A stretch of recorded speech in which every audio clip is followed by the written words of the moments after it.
This video is brought to you by scan.co.uk. Check out the link in the description for more details. Hello ladies and gents, and welcome to episode 2 of Do You Know Battlefield 1. Quick tips, tricks and easter eggs for the modern happy-go-lucky gamer with very little time. Kicking things off today, I'm going to show you how to kill elites quickly as a common infantryman.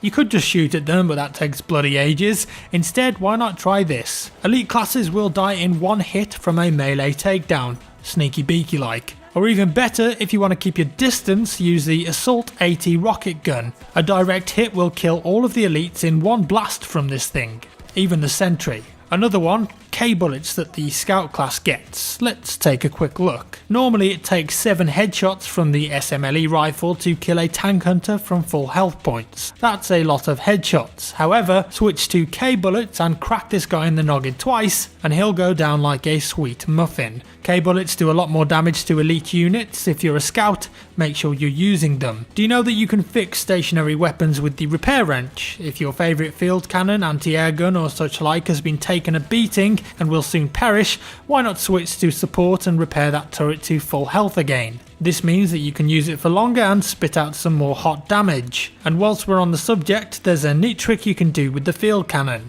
We all know how long it takes to reload, and the animation leaves you vulnerable to a headshot from a sniper or a tank shell to the face. Instead, try this: fire a shot, start the reload animation by hitting fire again, and then jump off quickly to attack any targets and defend yourself. When you're ready a couple of seconds later, you can jump back on the field cannon and fire straight away without having to go through the long animation. It's done it itself. GG easy, I believe is the saying.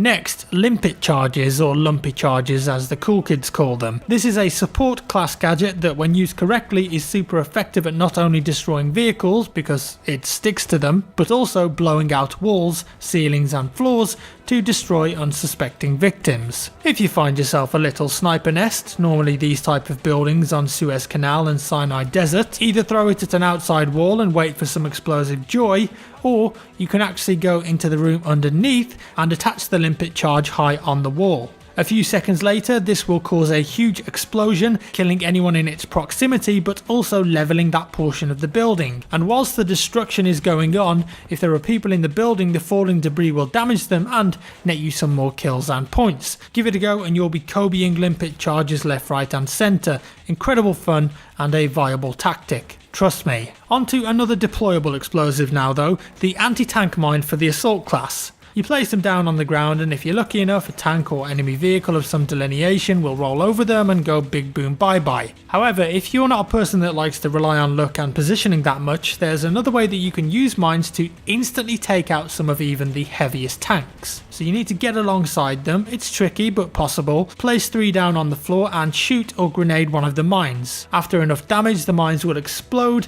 causing a massive AoE blast that will instantly kill. Surprisingly, sometimes it's better to use this tactic if you're trying to solo enemy tanks, because throwing one AT grenade or dynamite takes longer and it's not going to do the full amount of damage. If you can reach the tank or players unnoticed, why not give it a go? Now, what happens when 2 players bayonet charge each other? Well, I've got the answer for you. Whichever player bayonet charges last will win the duel. So if you see someone running towards you and have no other options left, or you just want to embarrass them, bayonet charge them back and you'll end up as the victor. Yay.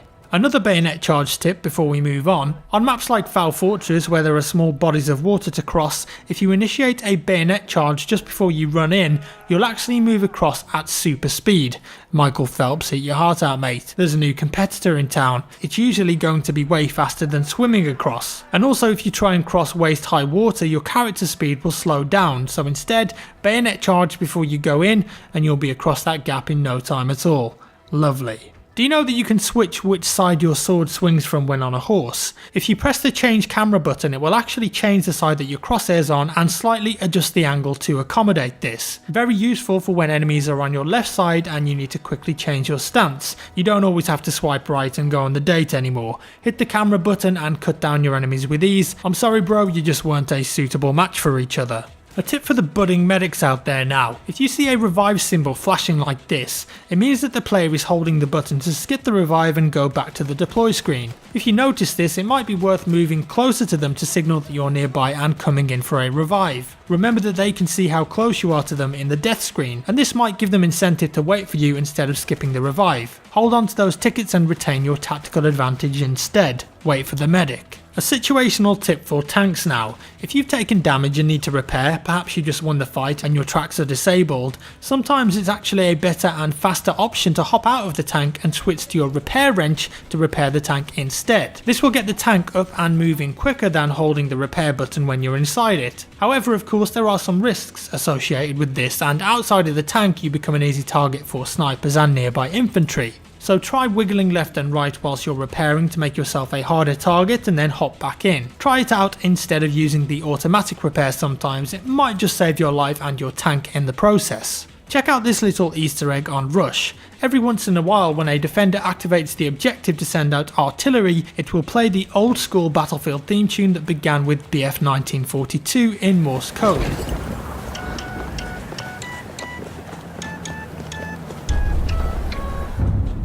How cool is that? And this clip was recorded by Mr. Ghetto Franz, and I've linked the original in the description if you want to go and see it firsthand for yourself. And the last clip for today teaches you about ricochet shots. What the hell are they? Well, you may have heard people talk about these before, but perhaps you've never seen them or you don't even know what they are. So let me demonstrate. If you hit a tank with a projectile weapon like the AT rocket gun and the angle is very acute or sharp like this from your firing position, the shot will actually ricochet into the air and you'll hear this wicked cool sound effect.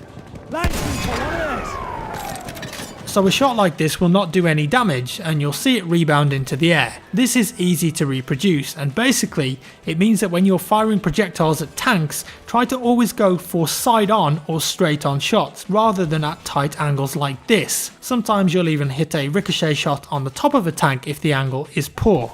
The first person that manages to hit a ricochet shot and take out an enemy plane flying above will win the internet. I'm sure of it. And that's all for today folks. I hope you enjoyed the video and learnt something new, and please do hit that like button if this video tickled your pickle. Finally, just a little announcement from me. I've got a limited edition ugly Christmas sweater for sale. Look at that beauty. And if you want to pick one of these up for yourself before Santa pops down the chimney, you can go to the link on the screen now or the one I've linked down below in the description. Wear this and you'll be the envy of all of your colleagues at the Christmas office work party. And it's only going to be available until December the 4th, so snap it up whilst you can if you want one. As always, thank you so much for watching guys, and I'll see you in the next one.